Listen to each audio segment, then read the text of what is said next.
A las 2 de la madrugada, el dueño de mi tintorería habitual me envió de repente un misterioso mensaje. Empaca y lleva tus objetos de valor. Sal de casa rápido. Confundida le pregunté la razón, pero solo respondió: rápido o te arrepentirás toda tu vida. Así que me fui, y por la mañana, cuando volví para ver mi casa desde la distancia, lo que vi me dejó histérica, incrédula.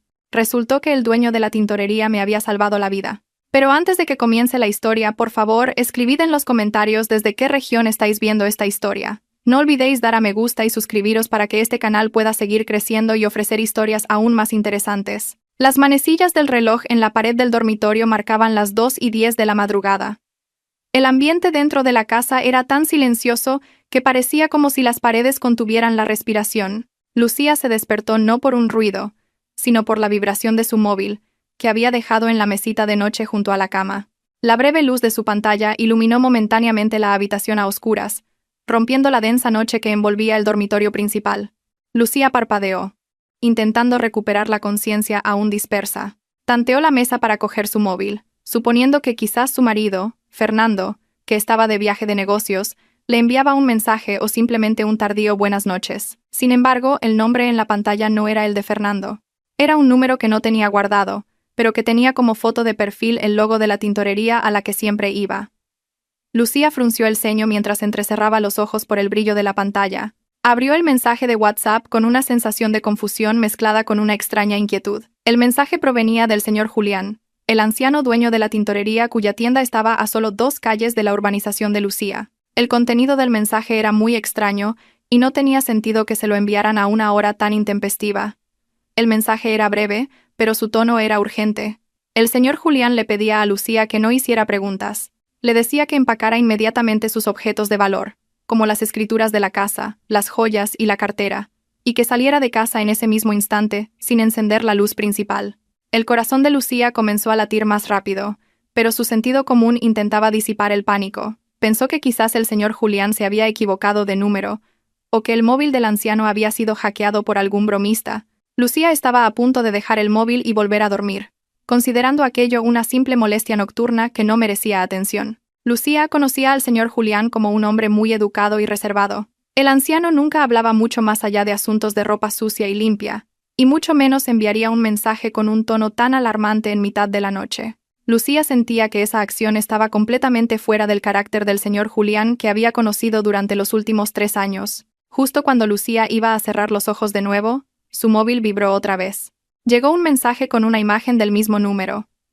Con una curiosidad que empezaba a convertirse en miedo, Lucía descargó la imagen. La foto estaba un poco borrosa porque fue tomada con poca luz y parecía usar el zoom máximo de la cámara. Sin embargo, el objeto en la foto era suficientemente claro para Lucía. Era la foto de una berlina negra aparcada al otro lado de la calle, justo enfrente de la casa de Lucía, pero oculta tras la sombra de un gran árbol en la acera. Lucía reconoció la matrícula del coche. Era el coche de Fernando. La sangre pareció drenarse. Se suponía que Fernando estaba de viaje desde esa misma tarde. Su marido se había despedido con una maleta grande para un negocio inmobiliario de 3 días. Fernando incluso le había besado la frente y la había saludado con la mano cuando llegó el taxi que lo recogía. Lucía vio a su marido marcharse con sus propios ojos.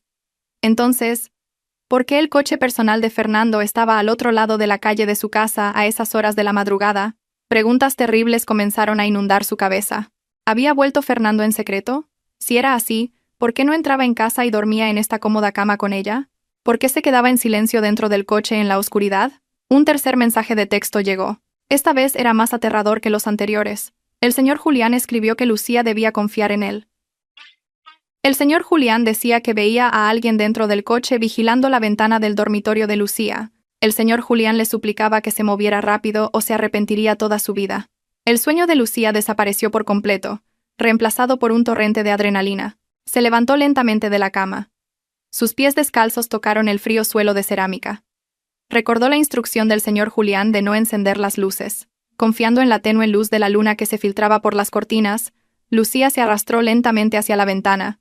No se atrevió a abrir las cortinas de par en par. Con dedos temblorosos, solo apartó ligeramente una esquina de la tela, lo suficiente para que un ojo pudiera mirar hacia afuera. La calle de la urbanización estaba desierta como un cementerio. Las tenues farolas creaban sombras largas y espeluznantes, Los ojos de Lucía recorrieron la acera de enfrente hasta el punto que se mostraba en la foto del señor Julián. Efectivamente, la berlina negra estaba allí. El motor estaba apagado, las luces también, pero Lucía pudo ver un débil reflejo de luz desde el interior del habitáculo. Alguien dentro estaba encendiendo un mechero. La pequeña llama iluminó el rostro del conductor durante una fracción de segundo. Lucía se tapó la boca para no gritar. Aunque fue solo un instante, reconoció el perfil de ese rostro, esa nariz aguileña, la forma de esa mandíbula. Lo conocía muy bien. Era Fernando. Su propio marido estaba sentado en el coche al otro lado de la calle, mirando fijamente hacia la ventana de la habitación donde Lucía estaba ahora.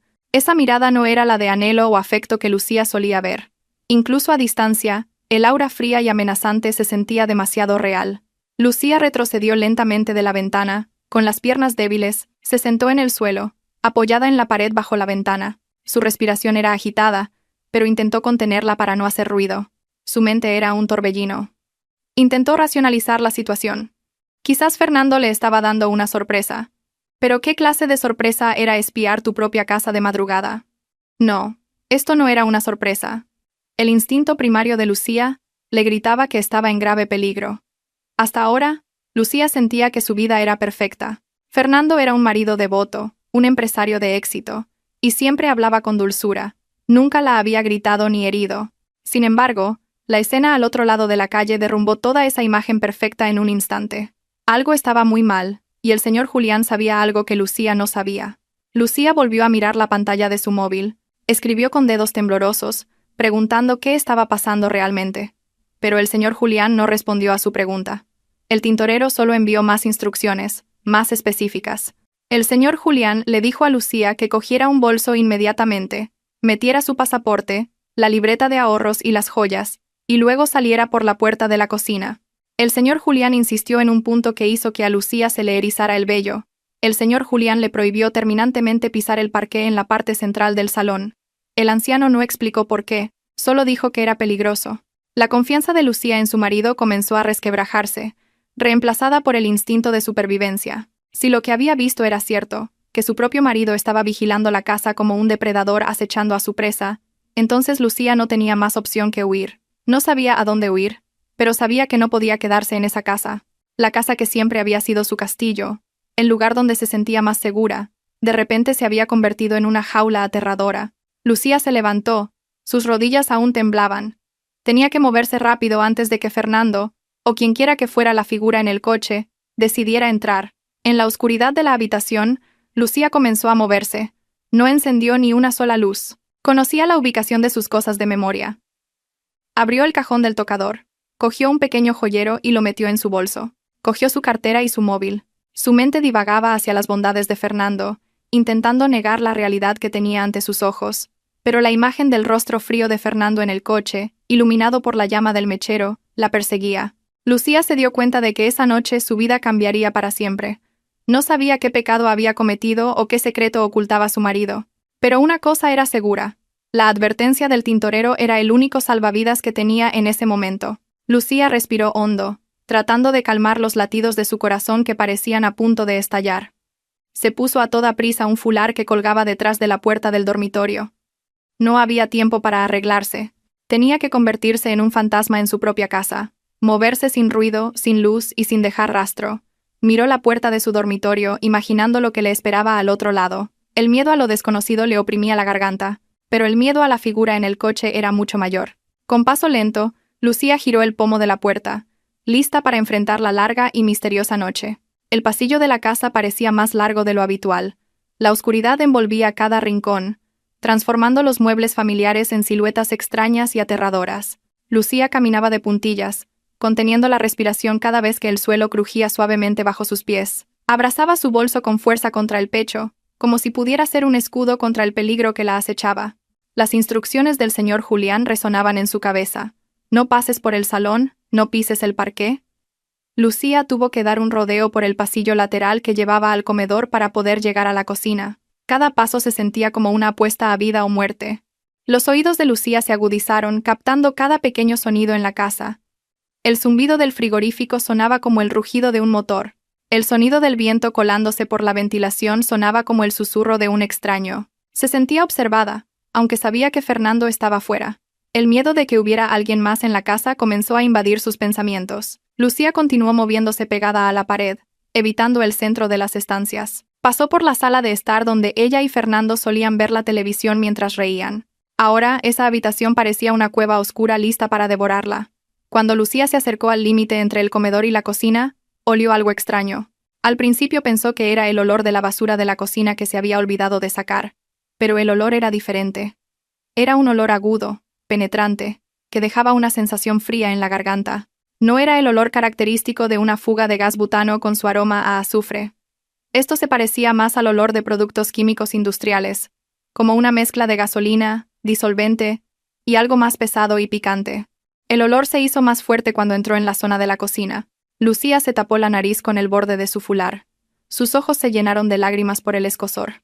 Lucía se dio cuenta de que la fuente del olor provenía del despacho de Fernando, cuya puerta estaba al lado de la cocina. Esa habitación siempre estaba cerrada con llave. Fernando prohibía a cualquiera entrar, incluida Lucía, alegando la confidencialidad de los documentos de sus clientes. Hasta ahora, Lucía había obedecido porque respetaba la privacidad del trabajo de su marido. Pero esta noche, el olor que se filtraba por debajo de la puerta del despacho le hizo darse cuenta de que esa habitación guardaba algo mucho más peligroso que simples contratos. Su instinto le dijo que si encendía la más mínima llama en esa zona, toda la casa podría explotar en 1000 pedazos. Un sudor frío recorrió la espalda de Lucía. Estaba cada vez más convencida de que la advertencia del señor Julián no era una broma. Esta casa, su refugio, se había convertido en una gigantesca bomba de relojería, y el detonador probablemente estaba en manos de su propio marido. Lucía aceleró el paso hacia la puerta trasera que conectaba con el garaje lateral. Sus manos temblaban violentamente mientras buscaba la llave en la cerradura. Rezó en su interior para que la llave no se atascara. El sonido del clic al abrirse la cerradura le pareció ensordecedor, haciéndola congelarse por un momento. Temía que el sonido se oyera hasta la calle. Esperó unos segundos. Silencio. No se oyeron pasos corriendo hacia ella. Lucía empujó la puerta lentamente. El aire frío de la noche golpeó su rostro, proporcionando un ligero alivio del sofocante olor a productos químicos del interior. Salió sigilosamente, cerrando la puerta con mucho cuidado. Ahora estaba en el garaje lateral. Su pequeño utilitario estaba aparcado allí. Lucía agradeció haber aparcado siempre el coche de cara a la salida, una costumbre que su padre le había enseñado. Entró en el coche. Sus manos temblaban tanto que se le cayeron las llaves debajo del asiento. El pánico casi la hizo llorar. Tanteó el suelo del coche en la oscuridad. Su respiración era entrecortada.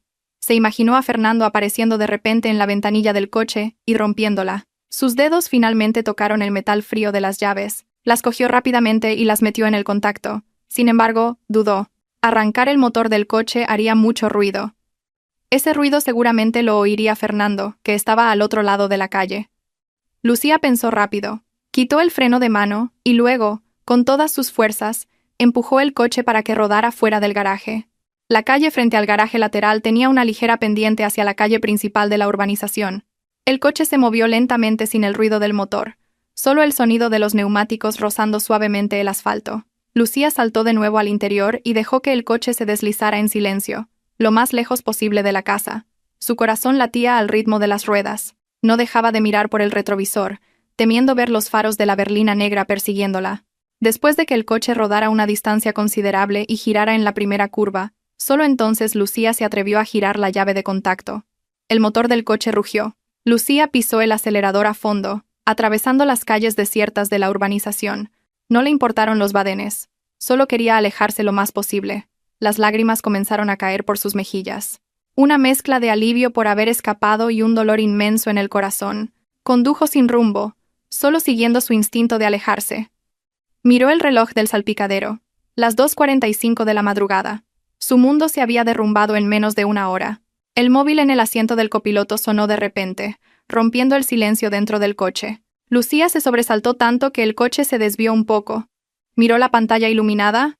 «Mi amor», estaba escrito claramente, con una foto de perfil de ambos sonriendo felices durante unas vacaciones. Lucía miró el teléfono como si viera una bomba a punto de estallar.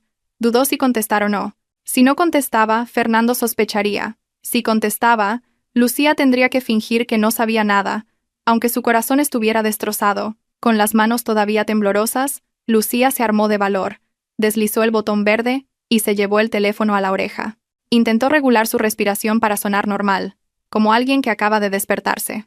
«Hola», dijo con la voz ronca por contener las lágrimas, pero afortunadamente, sonó como la voz de alguien somnoliento. «Cariño, ¿no estás durmiendo?» La voz de Fernando sonó al otro lado. Su tono era tan suave, tan dulce, el mismo que usaba cada día, sin rastro de maldad en su voz. Esto hizo que Lucía sintiera aún más terror.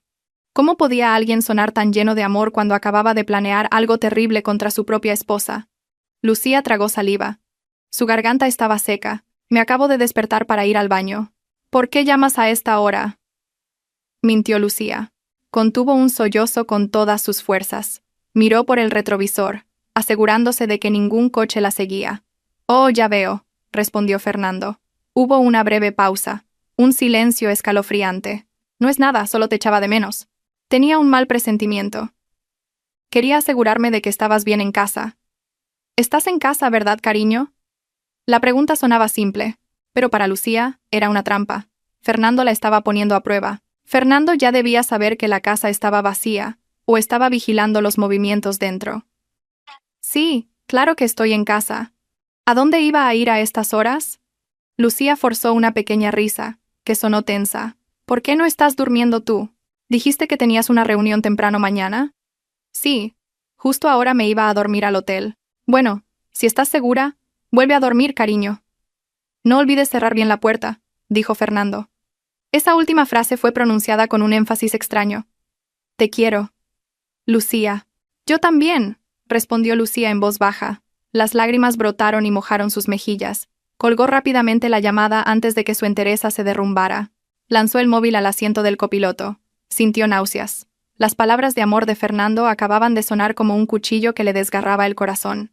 Lucía siguió conduciendo a toda velocidad a través de la noche, dejando atrás su casa, sus recuerdos y su antigua vida, que resultó ser solo una farsa. Ahora estaba sola en una carretera oscura, acompañada únicamente por el sonido del motor de su coche y el misterioso mensaje del tintorero que le había salvado la vida.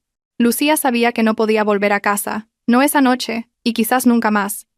Lucía condujo sin un destino claro durante horas. El cielo nocturno y denso comenzó a desvanecerse lentamente, reemplazado por tonos violáceos y anaranjados en el horizonte oriental. Finalmente, decidió aparcar su vehículo en el área de servicio de una autopista, que comenzaba a llenarse de viajeros madrugadores. Su cuerpo se sentía destrozado, no por el esfuerzo físico, sino por la tensión mental que la había golpeado sin cesar desde la madrugada. Apagó el motor del coche y se reclinó en el asiento, mirando fijamente al vacío. Sus lágrimas se habían secado, dejando una sensación de escozor en los ojos y un vacío inmenso en el pecho. Se sentía como una extraña en su propia vida. Después de tomar un café para calmar un poco sus nervios destrozados, Lucía volvió al coche. Sabía que no podía huir para siempre. Necesitaba respuestas. Con dudas, volvió a encender su móvil, que había apagado durante el viaje para que Fernando no pudiera rastrearla.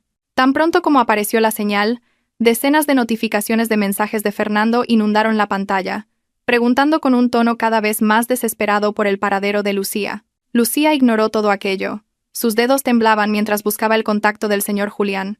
Pulsó el botón de llamada y se acercó el móvil a la oreja, esperando que el anciano contestara a una hora tan temprana. No tardó mucho. La voz ronca pero tranquila del señor Julián se escuchó al otro lado. Lucía lo bombardeó inmediatamente con preguntas. Le preguntó quién era realmente el señor Julián, de dónde sabía todas esas cosas terribles y por qué la había ayudado. El señor Julián escuchó todo el pánico de Lucía sin interrumpirla. Cuando Lucía se quedó sin aliento y se calló, el señor Julián habló. Su voz era plana, sin exceso de emoción, como si estuviera explicando una mancha de salsa en un mantel, aunque lo que se discutía era la vida de una persona. El señor Julián le pidió a Lucía que respirara hondo antes de escuchar su explicación. Comenzó a contar que sus sospechas habían empezado 2 días antes, cuando Fernando llevó un montón de ropa sucia a su tienda. Normalmente era Lucía quien llevaba la ropa, pero esa vez fue Fernando solo, con la excusa de que le venía de paso. Cuando el señor Julián estaba clasificando la ropa antes de lavarla, encontró algo en el bolsillo de un pantalón de vestir de Fernando. Era un procedimiento estándar para el señor Julián revisar los bolsillos para que no quedaran objetos de valor o pañuelos. Dentro del bolsillo, el señor Julián encontró un ticket de compra de una tienda de productos químicos industriales de las afueras. La lista de la compra era muy inusual para las necesidades domésticas normales. Fernando había comprado varias garrafas de disolventes fuertes y compuestos de nitrato en grandes cantidades. Lucía escuchaba atentamente, apretando el volante con fuerza. El señor Julián continuó su explicación.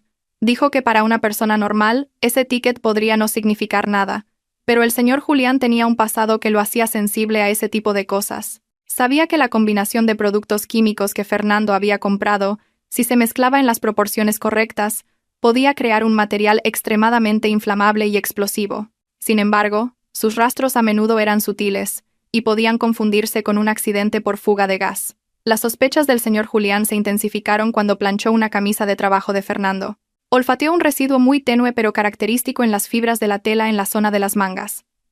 No era perfume ni olor a sudor. Era el olor a azufre y amoníaco que se adhiere por la exposición directa al manipular materiales peligrosos. No solo eso, el señor Julián también encontró un pequeño trozo de papel doblado en otro bolsillo de la camisa. El papel era un plano de la instalación de gas en la casa de Lucía. Sobre el plano había una cruz roja dibujada exactamente en el punto de la conexión principal de la tubería en el área de la cocina y el despacho. El señor Julián se dio cuenta de que Fernando estaba planeando un escenario de accidente perfecto.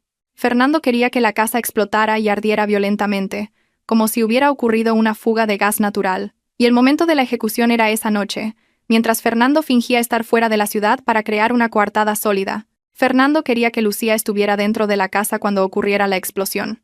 Lucía sintió náuseas al escuchar esa detallada explicación. No podía creer que su marido, la persona que dormía a su lado cada noche, fuera capaz de planear un asesinato con tanta sangre fría. Lucía preguntó con voz débil cuál era el motivo detrás de todo esto. El señor Julián guardó silencio por un momento antes de responder con un tono de preocupación. Le contó a Lucía que hace unas semanas había escuchado por casualidad una conversación telefónica de Fernando mientras recogía ropa en la tienda. Fernando hablaba de cobrar una gran suma de un seguro de vida. El señor Julián luego investigó un poco por su cuenta y descubrió que la póliza de seguro de vida a nombre de Lucía acababa de ser actualizada con una cobertura fantástica, con Fernando como único beneficiario.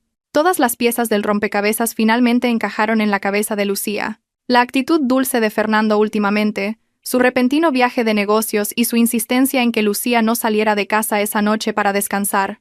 Todo era parte de una obra de teatro mortal. Fernando necesitaba ese dinero, para lo que fuera, y la vida de Lucía era el precio. El señor Julián salvó a Lucía no solo porque era una clienta fiel, sino porque su conciencia no podía permitir que ese crimen ocurriera ante sus ojos. El señor Julián concluyó su explicación pidiéndole a Lucía que mantuviera la calma y no actuara precipitadamente. Le dijo que volviera a los alrededores de su casa exactamente a las 7 de la mañana, pero solo para mirar desde lejos. El señor Julián dijo que ya había contactado con un conocido en la policía y le había entregado las pruebas iniciales que había encontrado.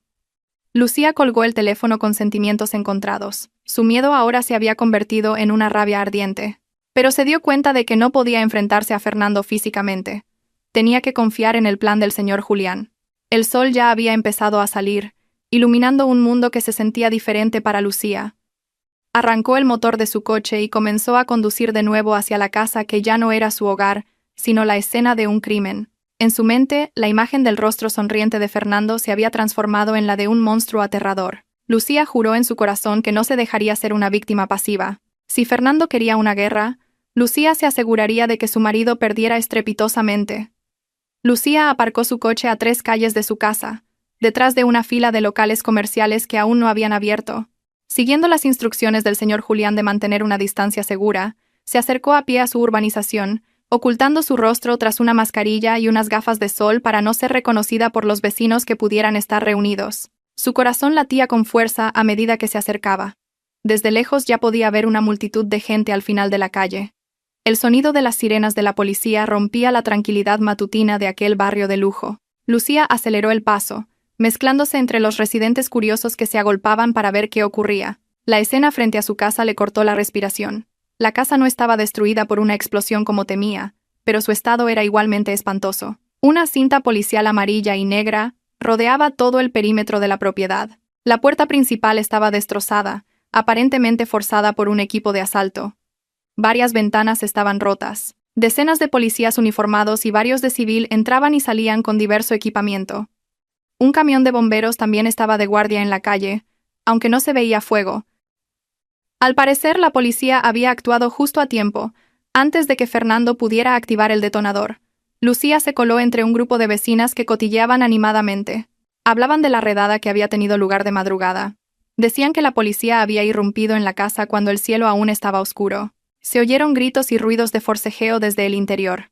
Lucía aguzó el oído, tratando de absorber toda la información posible sin llamar la atención. Sus ojos miraban fijamente la casa de sus sueños, que ahora parecía el esqueleto de un barco naufragado.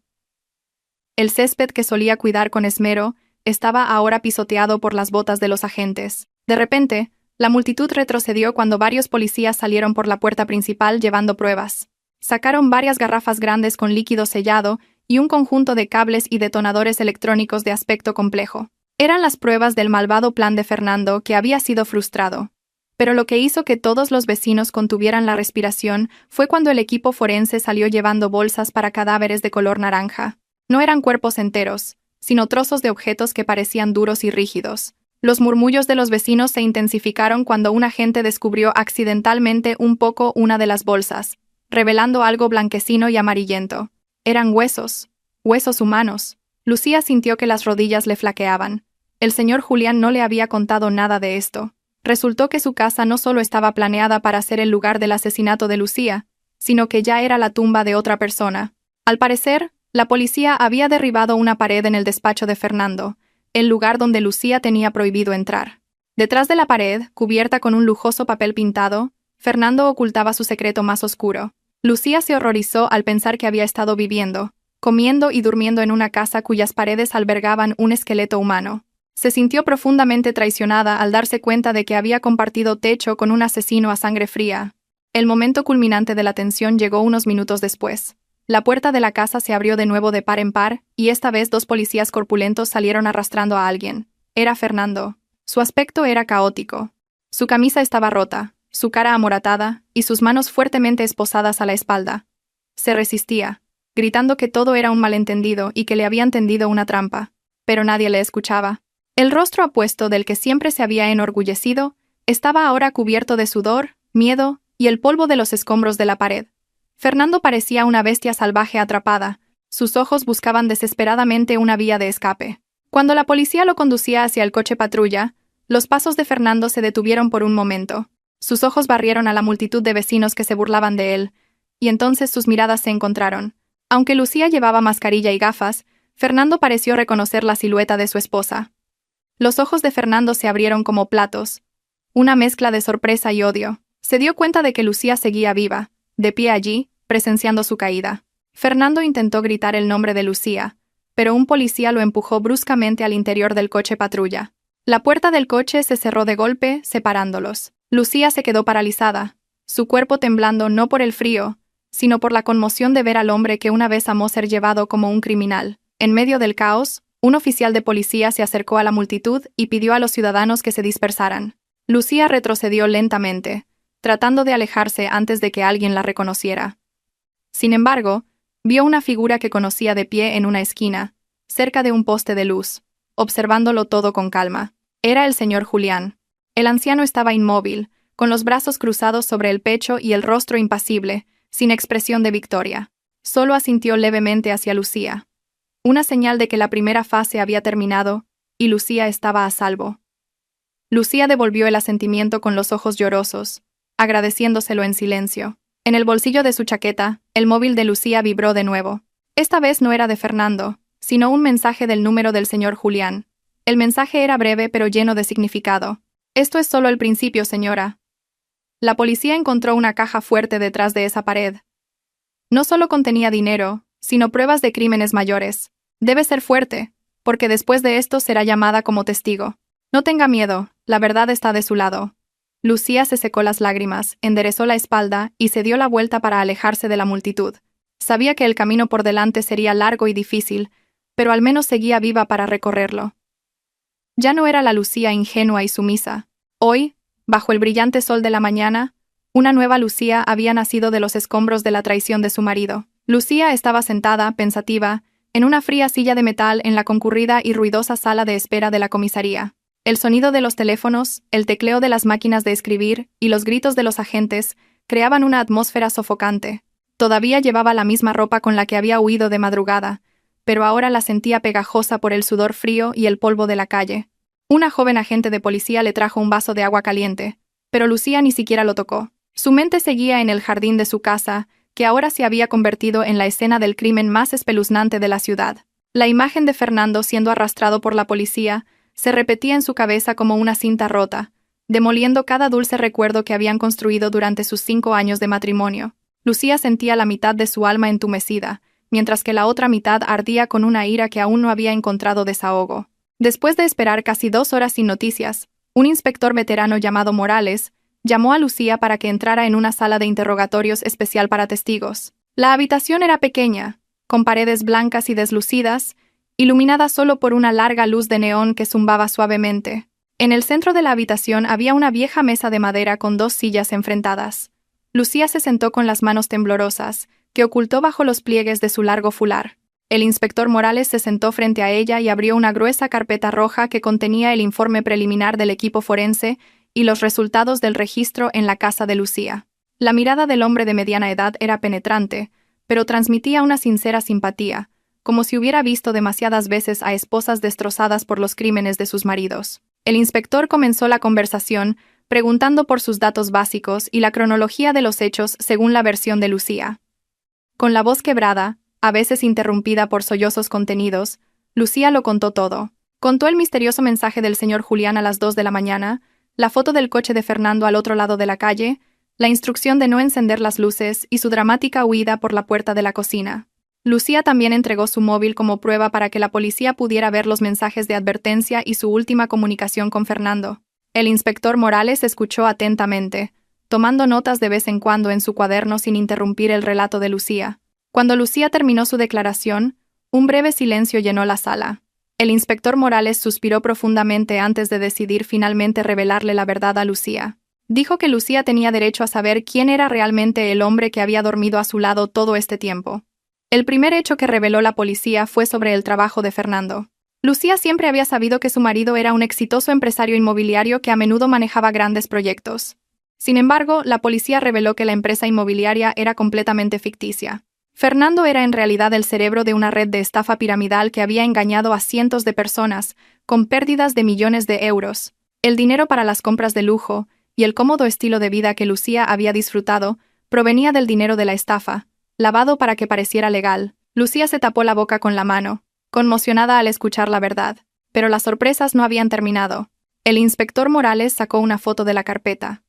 La foto mostraba el agujero en la pared del despacho de Fernando, que había sido derribada a la fuerza. En el estrecho hueco de la pared se veía un esqueleto humano que aún conservaba restos de ropa formal. La policía explicó que la identidad del esqueleto era la de un antiguo socio de Fernando, que había sido reportado como desaparecido hacía 2 años. El pobre hombre fue asesinado porque tenía la intención de denunciar el esquema de estafa de Fernando a las autoridades. Fernando lo mató en la casa mientras estaba en obras.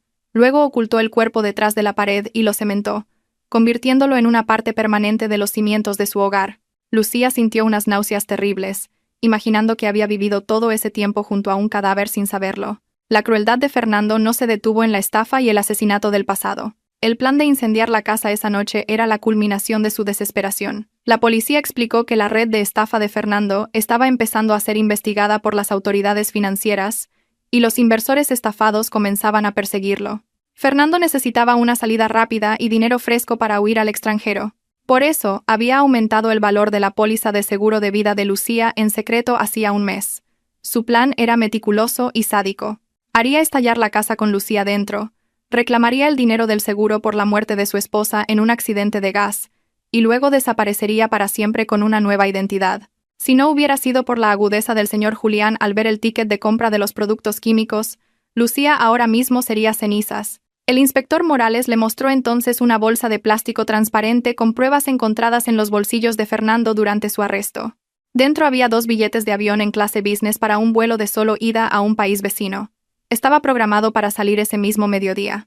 Lucía miró los billetes con desolación. Un billete estaba a nombre de Fernando, pero el otro no estaba a nombre de Lucía. El segundo billete estaba a nombre de una mujer que Lucía no conocía. Esto confirmaba que Fernando no planeaba huir solo. Había otra persona, una mujer, que formaba parte de su plan de escape. Fernando no solo quería matar a Lucía por dinero, sino también para empezar una nueva vida con otra mujer sobre el sufrimiento y la muerte de su esposa. Las lágrimas de Lucía cayeron sobre la mesa de madera. La sensación de traición era tan dolorosa que sentía como si se le rompieran los huesos. El hombre que la besaba en la frente cada mañana, que siempre elogiaba su comida, resultó ser un monstruo de dos caras que planeó su muerte con sumo cuidado. La ira comenzó a crecer lentamente en el corazón de Lucía, desplazando la profunda tristeza. Levantó la cara y miró directamente a los ojos del inspector Morales. Lucía preguntó: ¿Han arrestado a la mujer cuyo nombre está en el billete? La policía respondió que estaban rastreando esa identidad, pero sospechaban que el nombre podría ser falso o un alias utilizado para engañar a los funcionarios de inmigración. El interrogatorio terminó con Lucía firmando el acta de declaración. Se sentía agotada, pero su mente estaba ahora mucho más clara. La máscara de Fernando se había roto por completo. Ya no había amor ni duda en el corazón de Lucía. Solo quedaba la determinación de acero de ver a Fernando pudrirse en la cárcel. Cuando Lucía salió de la sala de interrogatorios, se sintió como una mujer diferente. Ya no era la esposa sumisa e ingenua. Era la testigo clave que tenía el as en la manga para destruir a Fernando. Lucía juró en su corazón que descubriría quién era la misteriosa mujer que debía sentarse en el asiento del avión junto a Fernando.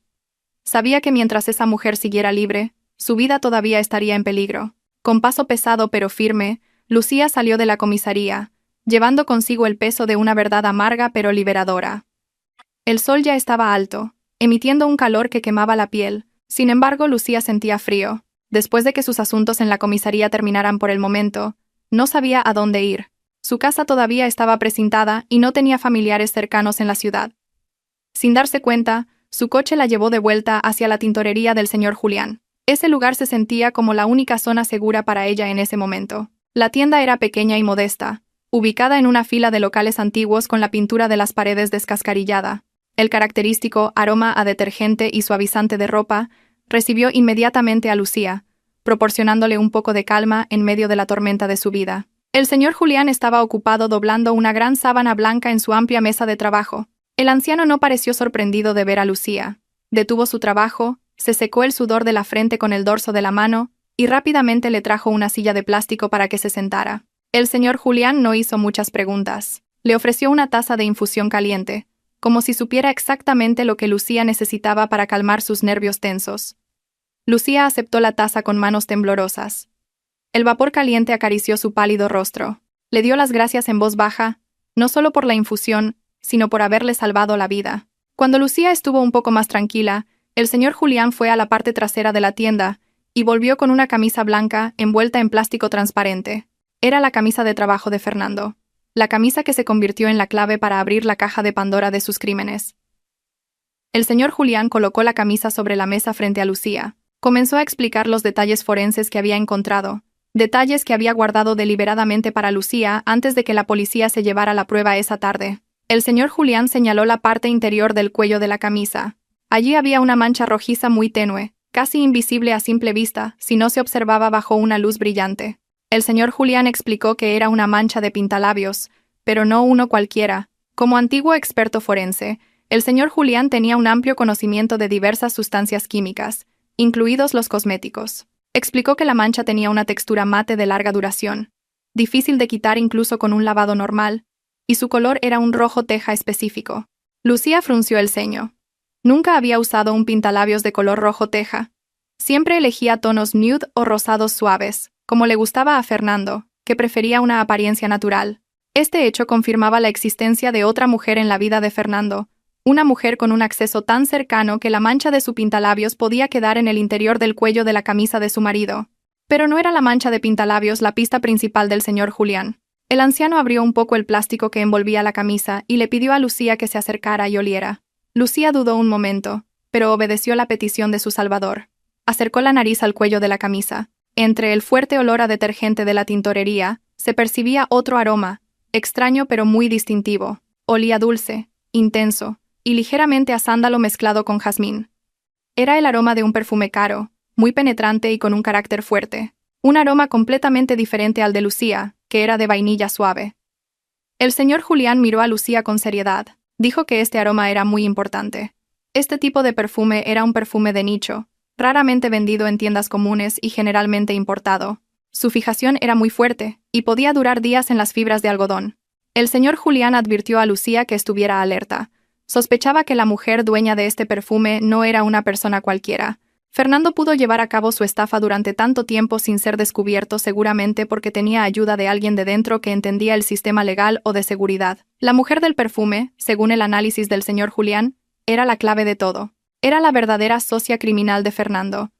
Lucía grabó bien las características de ese aroma en su memoria. El penetrante olor a sándalo y jazmín. Prometió recordarlo. Después de hablar un buen rato y sentirse un poco más fuerte, Lucía se despidió. Tenía que buscar un hotel barato para alojarse mientras esperaba que el proceso legal siguiera su curso. Cuando salió de la tintorería, el sol de la tarde le deslumbró. Lucía caminó hacia su coche aparcado en la calle. Su mente estaba llena de preguntas sobre la identidad de la misteriosa mujer. De repente, un coche patrulla de la policía se detuvo justo delante del coche de Lucía. La ventanilla bajó, revelando el rostro de una atractiva y amable agente de policía. Era la agente Raquel, una de las oficiales que la había saludado en la comisaría y le había dado agua. Raquel sonrió ampliamente, mostrando una dentadura perfecta. Salió del coche y se acercó a Lucía con una actitud amistosa que parecía exagerada. Raquel dijo que pasaba por allí y vio el coche de Lucía. Le ofreció ayuda si necesitaba un lugar seguro o simplemente alguien con quien hablar, dado que Lucía estaba pasando por un momento difícil y sola. Lucía, que se sentía vulnerable, se sintió un poco reconfortada por esa atención. Pensó que quizás no todos los policías eran tan rígidos y formales como el inspector. Raquel rodeó el hombro de Lucía con el brazo de forma familiar, tratando de dar un gesto de apoyo como una vieja amiga. Raquel le susurró al oído a Lucía, diciéndole que debía ser fuerte, y que ella ayudaría a supervisar el caso personalmente para que Fernando recibiera el castigo que merecía. En el momento en que Raquel la abrazó, el mundo de Lucía pareció detenerse por segunda vez ese día. La nariz de Lucía, ahora pegada al hombro del uniforme de Raquel, percibió ese aroma, el aroma que acababa de aprender en la tintorería del señor Julián. El pesado olor a sándalo mezclado con la dulzura penetrante del jazmín. Olía exactamente igual, idéntico, inconfundible. El corazón de Lucía pareció caerle al estómago. Sus ojos se desviaron hacia los labios sonrientes de Raquel. El color de los labios de la agente era rojo teja mate, exactamente igual a la descripción de la mancha en el cuello de la camisa de Fernando. La sangre de Lucía se heló. Un escalofrío le recorrió desde los pies hasta la cabeza. La mujer que ahora la abrazaba, que le ofrecía protección y fingía ser un ángel salvador, era la misma mujer que había dejado su rastro en la camisa de su marido. La mujer cuyo nombre probablemente estaba escrito en el segundo billete de avión. Raquel era la amante de Fernando y su cómplice, escondida detrás de un uniforme de la ley. Lucía contuvo la respiración, esforzándose al máximo por no mostrar la sorpresa en su rostro. Se dio cuenta de que estaba en el abrazo de una serpiente venenosa lista para morderla en cualquier momento. En cuestión de segundos, Lucía tuvo que convertirse en la mejor actriz para salvar su propia vida. Devolvió el abrazo con rigidez, sonriendo falsamente, mientras su cerebro gritaba alerta. El enemigo estaba frente a ella. El corazón de Lucía latía con fuerza, como si quisiera salirse del pecho.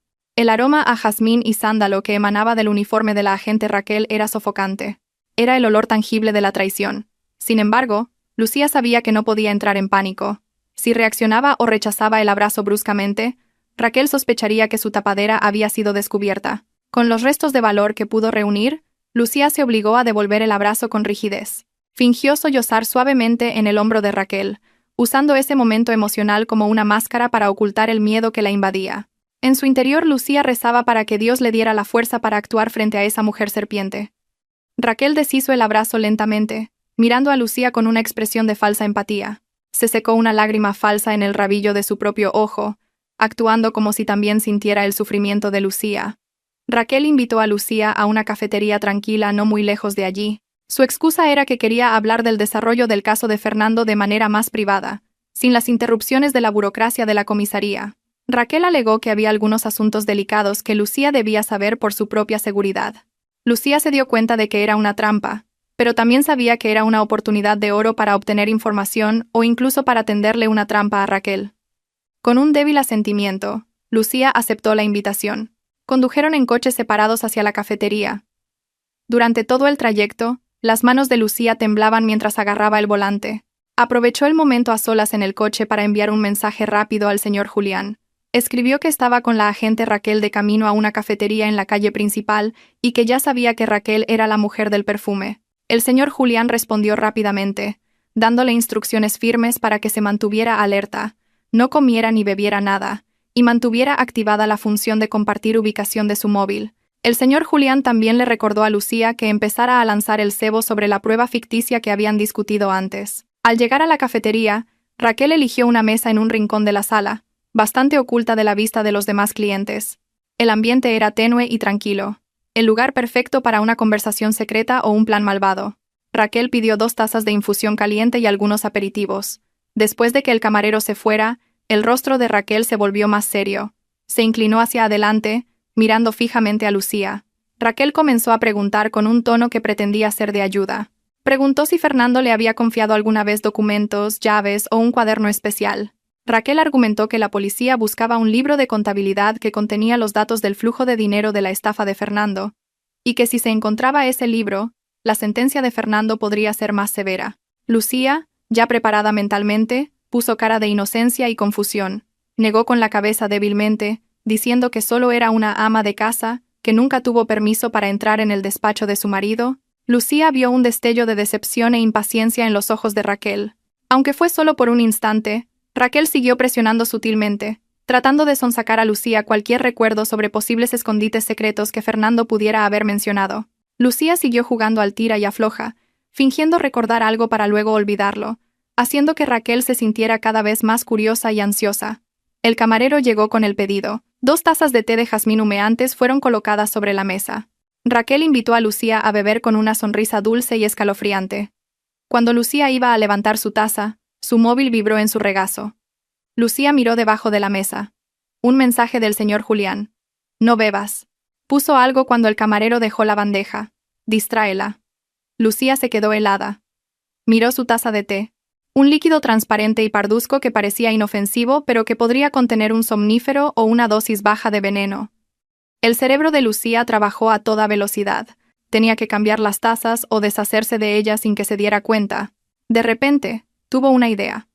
Puso cara de pánico y dijo que había visto pasar el coche del abogado de Fernando por la ventana de la cafetería. Raquel, sorprendida, se giró inmediatamente hacia la ventana detrás de ella, dando la espalda a la mesa. En esa fracción de segundo crucial, Lucía, con manos temblorosas pero ágiles, cambió la posición de su taza de té con la de Raquel. Su movimiento fue rapidísimo, impulsado por la adrenalina de la supervivencia. Cuando Raquel se volvió de nuevo hacia la mesa con cara de confusión por no haber visto a nadie, las tazas ya estaban intercambiadas. Lucía fingió seguir mirando por la ventana, diciendo que quizás se había equivocado por el estrés. Raquel suspiró, intentando calmar a Lucía, y luego cogió la taza de té que tenía delante, la que debería haber sido para Lucía, y la sorbió lentamente. Lucía contuvo la respiración, su corazón latiendo con fuerza al ver a su enemiga beber su propio veneno. Para mantener la farsa, Lucía también levantó su taza, la segura, y bebió un poco. Continuaron la conversación. Lucía comenzó a lanzar su cebo principal. En un susurro, le dijo a Raquel que acababa de recordar una cosa. Lucía inventó una historia sobre cómo, una semana antes, Fernando había traído un gran oso de peluche que, según él, era un regalo para el hijo de un socio. Pero el peluche se sentía muy pesado y duro en la zona del vientre. Los ojos de Raquel brillaron al oír la historia. Preguntó, ¿dónde está ese oso ahora? Lucía respondió con tono dudoso que el oso se había manchado con café derramado, así que Fernando lo había llevado a la tintorería del señor Julián y aún no lo había recogido porque lo arrestaron antes. Lucía dijo que sospechaba que la llave de la caja fuerte o el libro de contabilidad estaban dentro del vientre del oso. Raquel intentó ocultar su emoción. Asintió repetidamente, diciendo que se aseguraría de recoger el oso a la mañana siguiente como prueba. Pero el efecto de la droga en el té comenzaba a hacer efecto. 10 minutos después, la mirada de Raquel se volvió somnolienta. Su habla empezó a ser incoherente y desenfocada.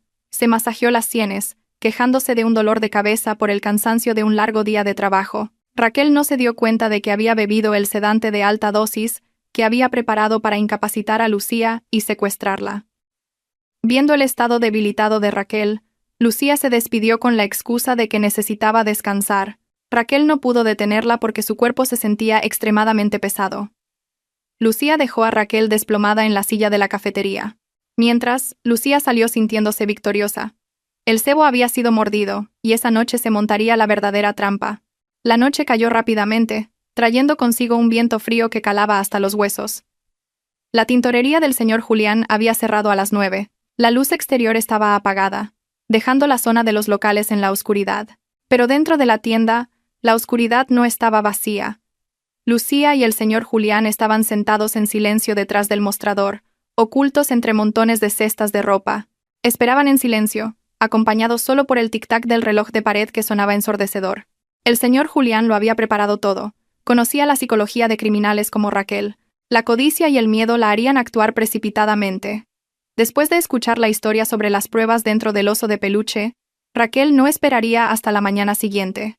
Vendría esa misma noche para coger las pruebas y eliminar a cualquiera que se interpusiera en su camino. Y así fue.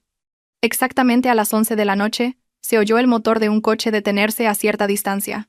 Poco después, una sombra se vio merodeando frente a la persiana metálica de la tienda. Se escuchó un suave clic mientras alguien intentaba forzar el candado con una herramienta. El señor Julián había puesto a propósito un candado viejo y algo oxidado para que fuera fácil de abrir, atrayendo al ratón a la trampa. La persiana metálica se levantó lentamente. Produjo un chirrido que helaba la sangre en medio del silencio nocturno. Una figura vestida de negro, con gorra y mascarilla, entró en la tienda. Desde su escondite, Lucía pudo ver a la figura encender una pequeña linterna. El haz de luz barrió la habitación, iluminando las filas de ropa colgada pulcramente en plástico. La figura era Raquel. Aunque caminaba un poco tambaleante por el efecto residual del sedante de la tarde, su malvada determinación la mantenía en pie.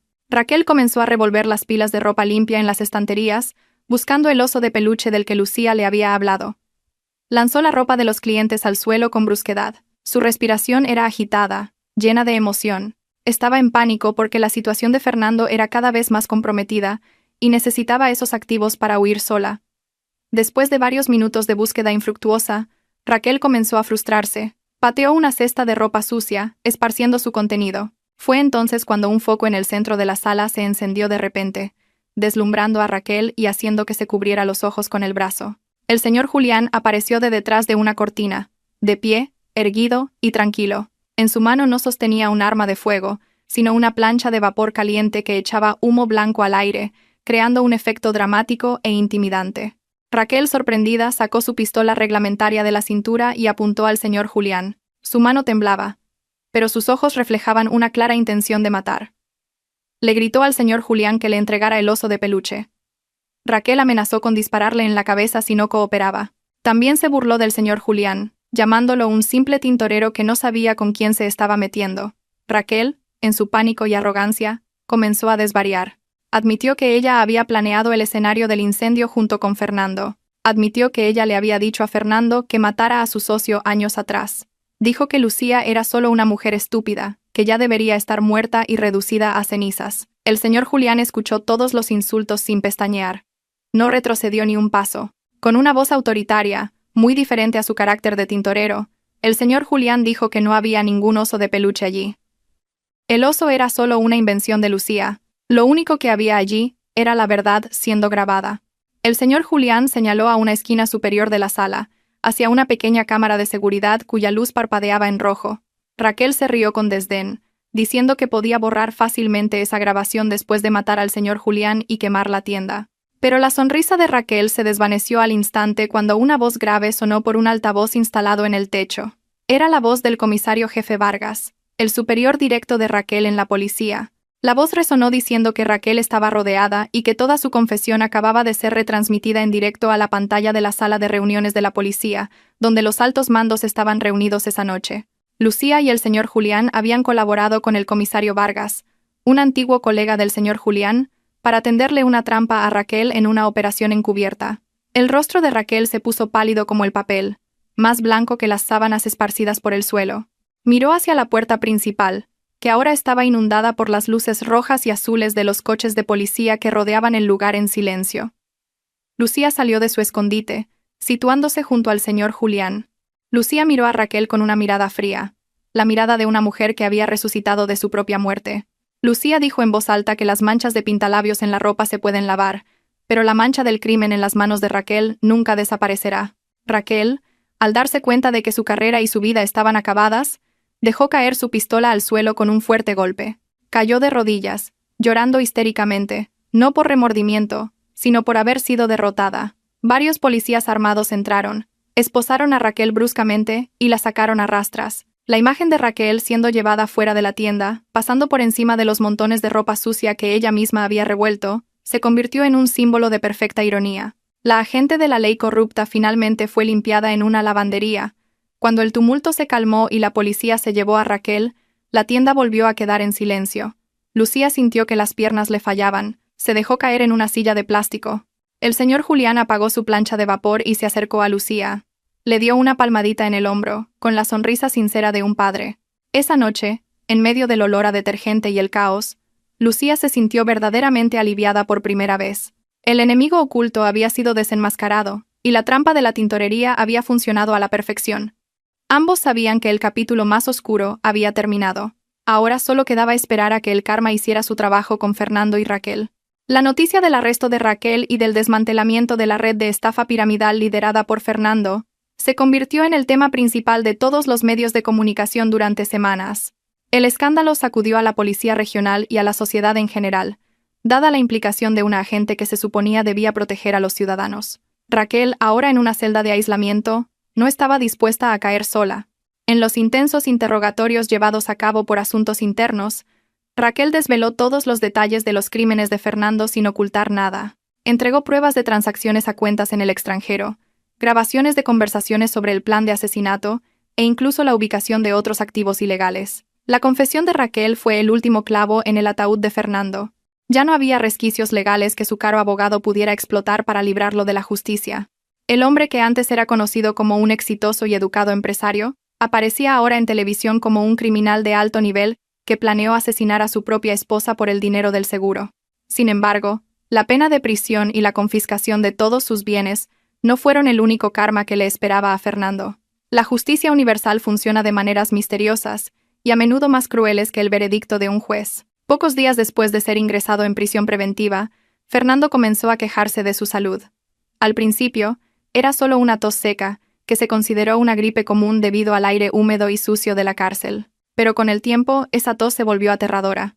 Fernando comenzó a sufrir graves dificultades para respirar cada noche. Sentía el pecho como si estuviera aplastado por hormigón, y cada inhalación era como respirar polvo de vidrio. Su rostro, antes cuidado, se volvió pálido y demacrado. Su cuerpo se consumió drásticamente en cuestión de semanas, ya que perdió el apetito por completo debido al dolor constante que lo atormentaba. El equipo médico de la prisión que examinó a Fernando descubrió un hecho médico impactante. Los pulmones de Fernando sufrían un daño tisular severo e irreversible. Tras una investigación, se determinó que la causa era la exposición a productos químicos tóxicos en altas concentraciones. Resultó que mientras Fernando estaba ocupado mezclando los explosivos y el material incendiario en su despacho cerrado y sin ventilación adecuada, había inhalado los vapores de los disolventes fuertes y los compuestos de nitrato que había comprado. Fernando, creyéndose muy listo, pensó que una simple mascarilla de tela era suficiente para protegerlo. Sin embargo, esas sustancias son corrosivas para los tejidos blandos respiratorios si se inhalan en un espacio cerrado. La ironía fue desgarradora. Los productos químicos que preparó para quemar viva a Lucía ahora le quemaban sus propios pulmones desde dentro, lenta pero seguramente, torturándolo con cada aliento. Lucía, que ahora vivía temporalmente en un apartamento de alquiler mientras esperaba la resolución del divorcio y del caso, recibió noticias del estado de Fernando a través del inspector. Aunque su corazón se había endurecido, sintió el impulso de ver a Fernando una vez más, no para perdonar, ni para lamentar su destino. Lucía quería asegurarse con sus propios ojos de que el monstruo que había atormentado su vida estaba verdaderamente derrotado. Quería cerrar el libro de su antigua vida con un punto final firme. Así que, una tarde nublada, Lucía se dirigió al complejo penitenciario, acompañada por el señor Julián, que la vigilaba fielmente desde la distancia. Lucía vestía sus mejores galas, su rostro estaba fresco y sereno, en marcado contraste con la imagen de esposa destrozada que Fernando quizás esperaba ver. El ambiente en la sala de visitas de la prisión era sombrío y olía a humedad. Lucía se sentó a un lado de una mesa dividida por un grueso cristal, esperando a que los guardias trajeran a Fernando. Cuando la puerta de hierro al otro lado se abrió, Lucía apenas reconoció a la figura que caminaba con dificultad, escoltada por los guardias. Fernando parecía 20 años mayor. Su pelo estaba desordenado, su piel opaca y cubierta de manchas rojas, y no paraba de toser violentamente hasta que su cuerpo se convulsionaba. El sonido de su respiración era un silbido doloroso, audible incluso a través del cristal. Fernando se sentó en la silla con esfuerzo. Sus ojos miraron a Lucía con una expresión difícil de interpretar. Una mezcla de vergüenza, desesperación, y los últimos vestigios de la manipulación que aún intentaba ejercer. Fernando levantó el auricular del teléfono que conectaba su comunicación a través del cristal. Sus manos temblaban violentamente. Su voz sonaba ronca, rota y débil, muy lejos de la voz de barítono autoritaria que solía embelesar a Lucía. La primera frase que salió de la boca de Fernando no fue una disculpa, sino una patética autodefensa. Dijo que lo hizo todo porque estaba ahogado por las deudas, que en realidad no quería hacerle daño a Lucía, y que fue Raquel quien lo obligó a idear un plan tan cruel. Fernando intentó culpar a todos menos a sí mismo. Incluso se atrevió a pedirle a Lucía que le buscara un abogado mejor y le comprara medicamentos de importación para sus pulmones, porque los de la enfermería de la prisión no aliviaban su dolor. Lucía escuchó todo ese desvarío con el rostro impasible. Ya no sentía una rabia explosiva, solo asco y lástima, al ver lo bajo que había caído la dignidad del hombre que tenía delante. Antes, Lucía veía a Fernando como su protector, su guía, el pilar de su vida. Ahora solo veía a un cobarde que agonizaba por sus propias acciones. Cuando Fernando terminó de hablar y comenzó a toser de nuevo hasta que su rostro se enrojeció, Lucía acercó los labios al auricular. Con una voz tranquila pero firme, Lucía dijo que no había venido a escuchar cuentos ni a ofrecer ayuda. Había venido a devolver lo que ya no le pertenecía. Lucía buscó en su bolso y sacó un anillo de oro blanco con un pequeño diamante, su anillo de bodas. Se lo mostró a Fernando, dejando que su brillo se reflejara bajo la lúgubre luz de neón de la prisión. Fernando miró el anillo con los ojos llorosos, suplicándole a Lucía que no lo dejara solo en su enfermedad. Suplicó en nombre del amor que una vez existió, en nombre de su pasado. Pero Lucía solo negó lentamente con la cabeza. Dejó el anillo sobre la mesa de metal a su lado y lo apartó, como si fuera un objeto sucio y repugnante. Lucía le dijo a Fernando que su amor se había quemado hasta las cenizas, exactamente la noche en que Fernando decidió encender el mechero al otro lado de la calle de su casa. Lucía afirmó que el dolor en los pulmones de Fernando era un recordatorio eterno de Dios de lo podrida que estaba su alma. Cada vez que a Fernando le costara respirar, Lucía quería que recordara que así se sentía ahogarse en las propias mentiras. Lucía concluyó la conversación con una despedida cortante. He tirado todos nuestros recuerdos a la basura, justo donde deberías estar tú ahora. No vuelvas a contactarme, porque para mí, moriste esa noche. Sin esperar la respuesta de Fernando, que comenzó a llorar histéricamente mientras golpeaba el cristal, Lucía colgó el auricular y se levantó. Se dio la vuelta y salió de la sala de visitas con paso ligero. No miró hacia atrás, aunque todavía podía oír los gritos roncos de Fernando llamándola entre ataques de tos tortuosos. Cuando la pesada puerta de hierro se cerró detrás de ella, Lucía respiró hondo el aire libre del patio de la prisión. El aire se sentía tan fresco, tan dulce y tan liberador. El señor Julián la recibió en la puerta con una leve y tranquilizadora sonrisa. Lucía le devolvió la sonrisa. Hoy había roto la última cadena que la ataba a su oscuro pasado. Era libre. Completamente libre.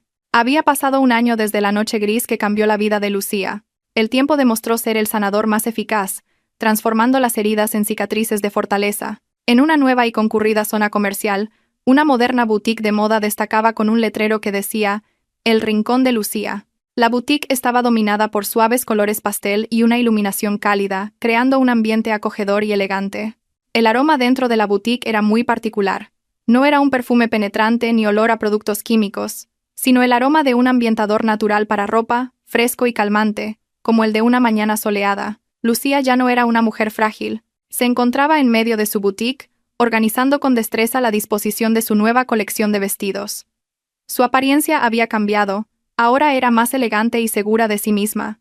Vestía uno de sus propios diseños, irradiando el aura de una exitosa mujer de negocios. Este negocio lo había construido con sus ahorros personales legítimos, y el dinero de la devolución de las inversiones que la policía logró recuperar de los activos de Fernando. Lucía decidió no lamentarse de su destino, sino reconstruir su vida desde cero, sobre los cimientos de la honestidad y el trabajo duro. Esta boutique no era solo un lugar para vender ropa, sino un símbolo de su resurgimiento.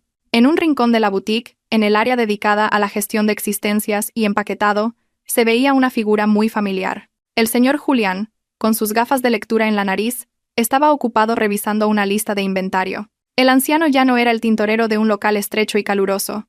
Lucía lo había nombrado gerente de operaciones y logística de su boutique.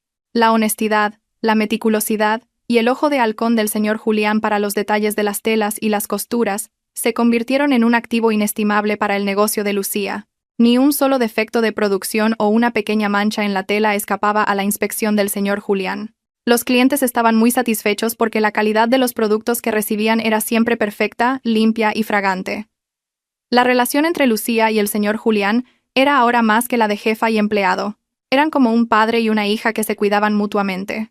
El señor Julián encontró una nueva vitalidad en este lugar, sintiéndose valorado y necesario en su vejez. Mientras que para Lucía, el señor Julián era un protector enviado por Dios, un sustituto de la figura paterna que había perdido hacía mucho tiempo. A menudo almorzaban juntos, hablando de todo, desde las últimas tendencias en tejidos hasta historias divertidas sobre los nietos del señor Julián. Ya no había tensión, ni terror, solo paz y gratitud.